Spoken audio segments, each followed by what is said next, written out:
Tabii. Ne zamandan beri var hocam?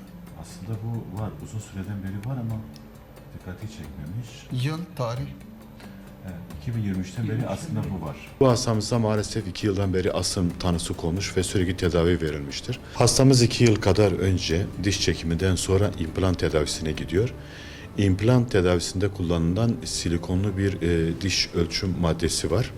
Bu hastada kullanılıyor. Fakat orada hasta maalesef bu maddenin akciğere kaçtığını aslında hissedebiliyor ama o anda maalesef fark edilmiyor ve hastanın akciğerinde o madde kalıyor. O madde aynı zamanda zamanla bronş yapısının yani akciğer yapısının özelliğini alıyor ve orada o şekilde yabancı bir madde olarak kalıyor. Onu çıkardıktan sonra da hastada bir rahatlama meydana geldi. Dün çıkarıldı mesela, hasta dünden beri hiç öksürmediğini tarif ediyor. 24 saat yeni geçti mesela, hasta rahatladığını tarif ediyor.